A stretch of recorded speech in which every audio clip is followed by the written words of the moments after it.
అలాగే అమ్మాయిలు కానీ, హ్మ్. అబ్బాయిలు కానీ చాలా సందర్భాల్లో అంటే లవ్ ఫెయిల్యూర్ కానివ్వండి, ఎగ్జామ్స్‌లో ముఖ్యంగా లవ్ ఫెయిల్యూర్స్ హ్మ్. తీసుకుందాం సార్. హ్మ్. హ్మ్. అయితే love failures wife and husband కానీ, డివోర్స్ కేసెస్ హ్మ్. నడుస్తున్నప్పుడు గానీ, రకరకాల ప్రాబ్లమ్స్ ఫేస్ చేస్తారు. విపరీతమైన డిప్రెషన్‌లోకెళ్ళిపోతుంటారు. అలాంటప్పుడు వాళ్ళని వాళ్ళు ఎలా కంట్రోల్ చేసుకోవాలంటారు? వీళ్ళు జనరల్‌గా లవ్ ఫెయిల్యూర్స్ అయినప్పుడు గానీ, లేకపోతే వైఫ్ అండ్ హస్బెండ్ మధ్యలో గొడవ అయినప్పుడు వాళ్ళు ఇన్‌ఎడిక్వేట్ అని ఫీల్ అవుతారు. అంటే వాళ్ళు లేక నేను కంప్లీట్ కాదు. హ్మ్. నాలో ఏదో వెళ్ళిపోయింది అనే ఫీలింగ్‌లో ఉంటారు. ఇక్కడ ఇది వెరీ ఇంపార్టెంట్. నేను ఎప్పుడు అమ్మాయిలు కానీ, అబ్బాయిలు కానీ చెప్తాను. You should never feel inadequate because of someone or something. ఆ!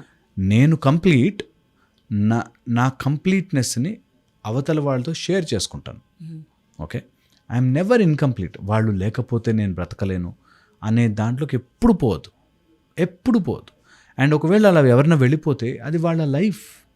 ఎవరి లైఫ్‌లో ఎవరు ఉండాలన్నది వాళ్ళకి చాయిస్ ఉంటుంది. ప్రతి మనిషికి చాయిస్ ఉంటుంది.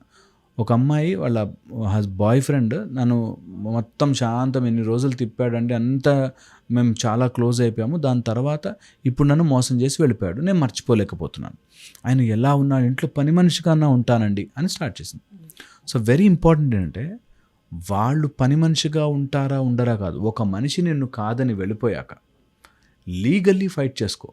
బట్ మెంటల్లీ కామ్ ఉండాలి. ఎవరైనా మోసం చేస్తున్నారు, ఎవరైనా తప్పు చేస్తున్నారు, ఎవరైనా చీట్ చేస్తున్నారు, ఆర్ వైఫ్ అండ్ హస్బెండ్ మధ్యలో డైవర్స్ కూడా లీగల్లీ ఫైట్ చేసుకో. But mentally don't feel that వాళ్ళు లేకపోతే నేను ఇన్ఎడిక్వేట్, వాళ్ళ ఇంట్లో పని మనిషిగా నా చేస్తాను, నువ్వు లేకపోతే నేను బ్రతకలేను. ఇవి నిన్ను వీక్ చేస్తాయి. Because you feel you are half, you are empty, you are nothing. ఆ ఫీలింగ్ ఎప్పుడూ రానివ్వకూడదు, ఎప్పుడూ రానివ్వకూడదు. అండ్ ఎవరైనా అట్లాంటివి చేస్తే మీరు ఏదైతే బాధపడుతున్నారో ఆ బాధ మీకు తిరిగి వాడిని ఎఫెక్ట్ చేస్తుంది కర్మ సిద్ధాంతం. కంపల్సరీగా. అందుకని డు నాట్ ఆ కర్మ మీకు అంటకూడదు. ఒకవేళ ఎవరైనా మిమ్మల్ని వద్దు అనుకుని వెళ్ళిపోతే ఖచ్చితంగా బాధ ఉంటుంది. కొంచెం తొందరగా బయటకు రావాలి. కింద పడ్డాం, దెబ్బ తగిలింది, అంతే. అందరికీ నొప్పి ఉంటుంది. Very good. మానడానికి టైం ఇస్తే మానిపోతుంది. పుండును మళ్ళీ మళ్ళీ టచ్ చేస్తే పెద్దదవుతుంది, తగ్గదు. సో అందుకని ఎప్పుడైనా అలా జరగకూడదు ఎవరికి. అలా బాయ్ ఫ్రెండ్ గర్ల్ ఫ్రెండ్ మధ్యలో గొడవ వచ్చింది, వైఫ్ అండ్ హస్బెండ్ డైవర్స్ వస్తే ఎంత తక్కువ దాని గురించి మాట్లాడతాం, తొందరగా మర్చిపోతాం. వీళ్ళు ఏమైందంటే కనిపించిన వాళ్ళందరికీ చెప్పండి స్టోరీ స్టార్ట్, మళ్ళీ ఫస్ట్ నుంచి టేప్ రికార్డర్ వేసి మళ్ళీ నాకెలా జరిగిందంటే రోజు ఆలోచించుకుంటాం. పుండుని ఎప్పుడైతే టచ్ చేస్తూ ఉంటామో అది మానదు. మారదు. అందుకని ఎనీథింగ్ రాంగ్ హ్యాపెన్స్, అయిపోయింది, ఇంకా దాన్ని ఇగ్నోర్ ఇట్, హ్యాపెన్. పక్కన పెట్టేసేయాలి. అదే మానిపోతుంది. మీరు చూస్తూ ఇంత తొందరగా మర్చిపోవచ్చా, ఎందుకు మర్చిపోలే అనిపిస్తుంది.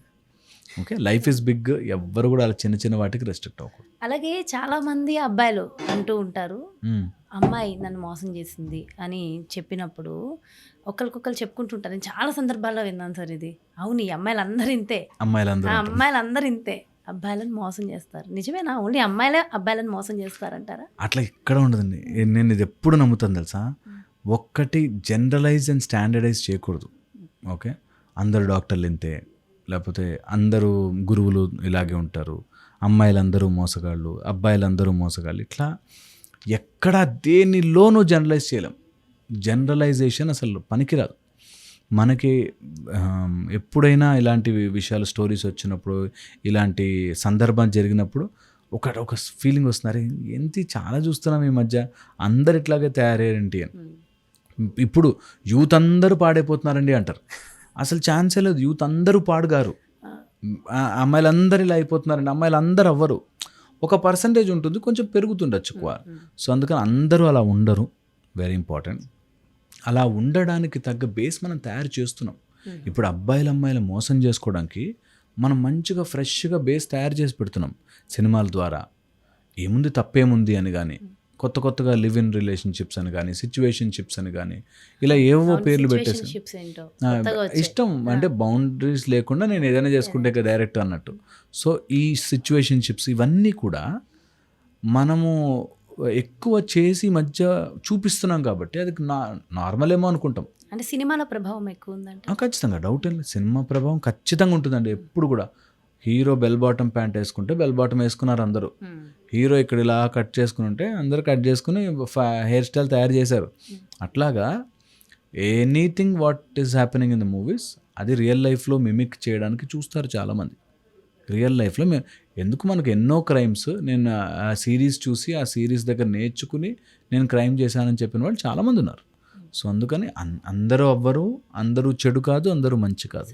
బట్ మన సైడ్ నుంచి మనం చాలా జాగ్రత్తగా ఉండాలి. అందరూ దొంగలు ఇంట్లో పడరు, కానీ ఎప్పుడైనా దొంగలు వస్తే దోచుకుంటారని చెప్పి మనం లాకర్లు అవన్నీ పెట్టుకుంటాం. అట్లాగా అది every one should have that understanding that నా లైఫ్లోకి చెడు పీపుల్ రారు, వచ్చినా నాకు తెలుసు ఎలా డీల్ చేయాలో అనేది గ్రేట్ క్వాలిటీ. ఎక్కువ మంది మోసపోతూ ఉంటారు. అసలు అంటే మోసపోవడానికి రీజన్స్ ఏంటి? నమ్మడం. ఇప్పుడు నేను ఎప్పుడు చెప్తుంటా 2 విషయాల్లో హార్ట్ బ్రెయిన్ వాడుకోవడం రావాలి. రిలేషన్షిప్స్, ఫ్యామిలీ అనుకోండి, హార్ట్ వాడాలి. బిజినెస్ లేకపోతే బయట ఏదైనా పని అనుకోండి, బ్రెయిన్ వాడాలి. చాలామంది నేను నమ్మి పెట్టాను సార్ వ్యాపారంలో అంటాడు. నువ్వు వ్యాపారం బిజినెస్ చేస్తున్నావు అంటే అక్కడ హార్ట్ రావద్దు, నమ్మద్దు, బ్రెయిన్ పెట్టి క్యాల్కులేట్ చేసుకోవాలి. అక్కడ నన్ను నమ్మించి కొనిపించాడు సార్ ఆ ల్యాండ్, అంతా ఫేక్ డాక్యుమెంట్స్ అంతా. నువ్వు ఎక్కడైతే బిజినెస్ చేస్తున్నావో నమ్మకూడదు. 10 సార్లు బ్రెయిన్ వాడి చెక్ చేసుకోవాలి.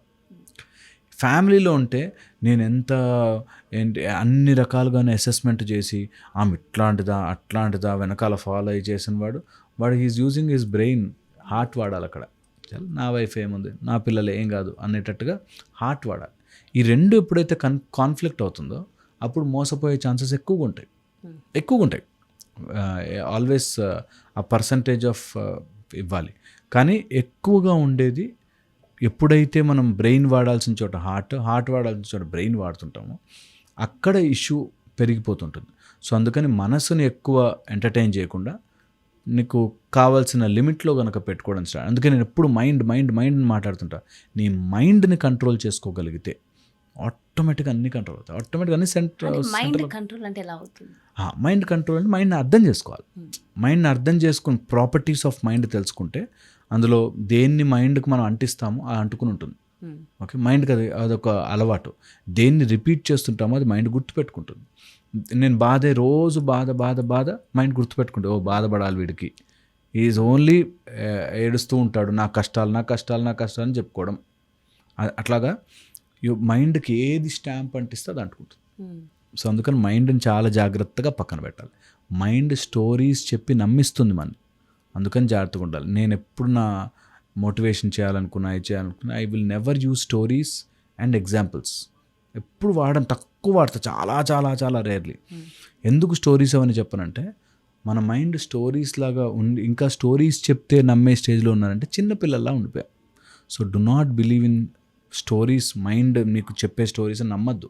మైండ్ బోలెడు చెప్తుంది, చాలా విషయాలు చెప్తుంది, ఇది అది అని చెప్పి స్టోరీ. మైండ్ని ఎక్కువ ఎంటర్టైన్ చేయొద్దు. మనకు ఎప్పుడు చెప్పేవారు మనసుని చాలా జాగ్రత్తగా దూరం పెట్టు, మనసును దూరం పెట్టు. ఇప్పుడు నేర్పించేది ఆపోజిట్లో మనసుకు నచ్చింది చేయి, మనసుకు నచ్చింది చేయడం స్టార్ట్ చేస్తే మనసుకు నచ్చినవన్నీ జరగకపోవచ్చు. ఇప్పుడు ఒక అమ్మాయిని ప్రేమించాడు, మనసుకు నచ్చిన అమ్మాయిని ప్రేమించాడు. కొంచెం స్టేజ్ అయ్యాక ఆ అమ్మాయికి వీడు నచ్చకపోవచ్చు, ఆర్ ఏదో కారణంగా జరిగిపోవచ్చు. ఈ మనసు నచ్చేసింది కాబట్టి మొహం మీద యాసిడ్ పోయడానికి వెనకాడ్డు, లేకపోతే వీడు మర్చిపోలేక మందు దాగి రోడ్డు మీద పడిపోవడానికి వెనకాడ్డు. అందుకని మనసును టూ మచ్గా ఎంటర్టైన్మెంట్ చేయొద్దు. మనసును ఒక లిమిట్లో పెట్టాలి. దానికి కావాల్సింది దొరికితే ఆపర్చునిటీ ఉంటే వస్తుంది, లేకపోతే లేదు అనేది నేర్పించాలి. ఇది చాలా ఇంపార్టెంట్. ఇది అర్థం చేసుకుంటే ఐ థింక్ ఎవ్రీథింగ్